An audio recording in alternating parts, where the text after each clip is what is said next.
जय Shri Krishna friends, Radhe Radhe friends. आश्विन महीने के शुक्ल पक्ष अष्टमी को जितिया का व्रत रखा जाता है, जिसे कि हम जीवित पुत्रिका के नाम से भी जानते हैं।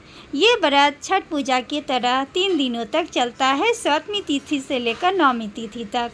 7वीं को हम नहा खाए करते हैं, अष्टमी को जितिया का व्रत किया जाता है और 9वीं को पारण किया जाता है। और यह व्रत संतान के लिए की जाती है। जैसे करवा चौथ हम अपने पति की लंबी उम्र के लिए करते हैं, उसी तरह हम संतान की लंबी उम्र के लिए जितिया का व्रत रखते हैं। माएँ अपने बच्चों की लंबी उम्र, उनके उज्जवल भविष्य के लिए इस व्रत को रखती हैं।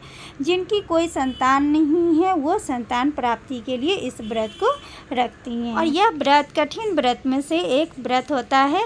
इसे स्त्रियां ग्रुप में मिलकर करती हैं, नदी, तालाब या जलाशय के किनारे।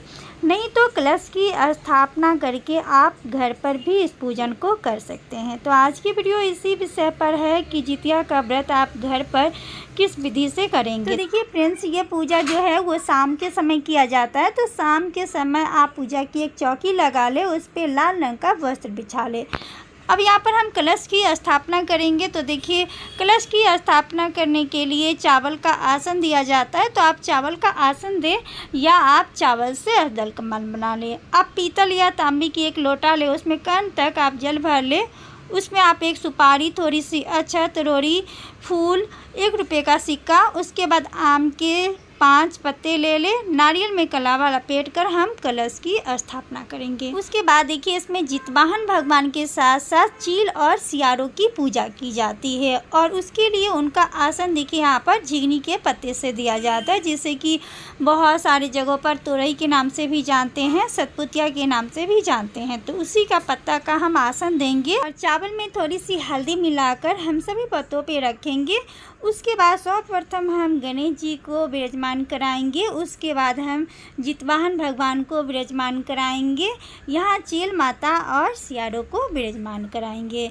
तो देखिए, ये सब मूर्ति मैं मिट्टी से बनाई हूँ। मुझे जैसे भी आकार देने आए, मैं उतना अच्छा से नहीं बनाए हैं। आप बहुत अच्छे से बना सकते हैं, या आप चाहें तो वैसे ही सिर्फ मिट्टी का पिंड आकार में भी बनाकर पूजा कर सकते हैं। उसके बाद देखिए, इसमें माँ अपने बच्चों के नाम से जितिया पहनती है। तो सोने का जितिया भी बनाई जाती है, या आप धागे की भी जितिया पहन सकते हैं। तो वो जितिया आप पूजा स्थान पर रखें। इसके बाद हम एक दीपक प्रज्वलित कर लेंगे।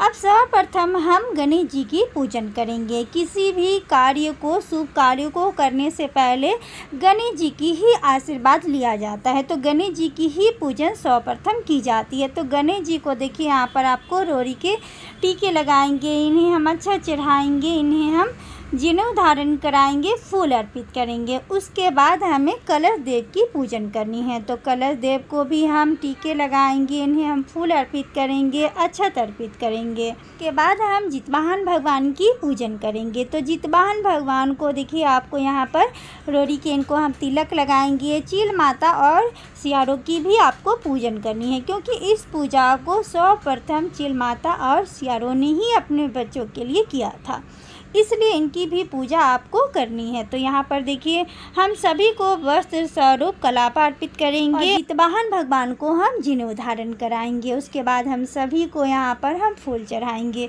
इसके बाद जो आपने जितिया रखे हैं, जितिया की भी पूजन करनी है। तो जितिया में भी देखिए, हम रोरी लगाएंगे, अक्षत लगाएंगे, फूल चढ़ाएंगे। दीपक की भी हमें पूजा करनी है। इसके बाद इसमें भीगे हुए चने चढ़ाए जाते हैं। तो एक रात पहले ही आप चना भिगो कर रख ले। उसके बाद देखिए, यहाँ पर हम सभी को भीगे हुए चने यहाँ पे अर्पित करेंगे। उसके बाद आप घर में जो भी मीठा गुलगुला या मीठी पूरियाँ जो भी आप बनाए हैं, उसकी आप यहाँ पे भोग लगाएं। आप चाहें तो आप फल की भी भोग लगा सकते हैं। उसके बाद हम यहाँ पर 1 लोटा जल रखेंगे। जल रखने के बाद यहाँ पर देखिए, सभी को हम धूप दिखाएंगे। धूप दिखाने के बाद आप कुछ पैसे यहाँ पर दक्षिणा स्वरूप यहाँ पे रख दें। दक्षिणा पूजा में हुई कमी को पूरी करती है, तो दक्षिणा हमें रखनी चाहिए। उसके बाद हमें कथा सुननी होती है। तो कथा इसमें आपको ज़रूर से सुननी है। आप अपने हाथों में कुछ अक्षत और चने लेकर कथा सुने। और कथा की वीडियो पहले ही मैं अपलोड कर दी हूँ, आप चाहें तो मेरे चैनल पर जाके आप कथा सुन सकते हैं। तो यहाँ पर जितिया व्रत की कथा सुनी जाती है, चील और सियारों की कथा। बहुत ही सुंदर सी कथा है, आप ज़रूर से सुनिएगा। उसके बाद इस चने और चावल को हम यहाँ अर्पित कर देंगे। उसके बाद यहाँ पे आपको आरती करनी है। आप चाहें तो आप कपूर की आरती कर सकते हैं या आप दीपक जलाकर आरती कर लें। यहाँ आपको प्रेम पूर्वक आपको आरती करनी है। आरती करने के बाद हम हाथ जोड़कर और इस पूजा में हुई गलती के लिए हम यहाँ पे क्षमा मांगेंगे। इस तरीके से इस पूजन को किया जाता है। इसके बाद जो आपने प्रसाद चढ़ाए हैं, तो कुछ जगह पर ये प्रसाद पूजन के बाद ही अपने बच्चों को, अपने पति को दे दी जाती है, लेकिन कुछ जगह पर अगली सुबह पूजा के बाद ही ये प्रसाद अपने बच्चों को या पति को खिलाई जाती है। तो आपके यहाँ जैसा नियम हो, आप अपने नियम के अनुसार कर लीजिएगा।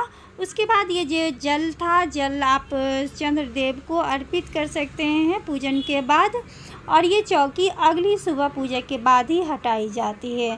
तो फ्रेंड्स, जितिया का पूजा बहुत ही कठिन में से कठिन एक व्रत है। माँ अपनी संतान के लिए रखती है, उनकी लंबी उम्र के लिए, और माँ अपने बच्चों की हमेशा खुशी चाहती है। वो चाहती है कि उनके संतान हमेशा खुश रहे, मुस्कुराते रहे।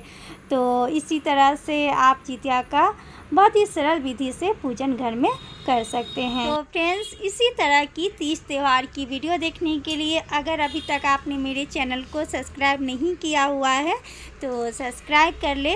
जो लोग पहले से सब्सक्राइब कर लिए हैं वो लोग मेरी वीडियो को लाइक करें और कमेंट में ज़रूर अपनी मन की बात शेयर करें कि आपको मेरी वीडियो कैसी लगती है।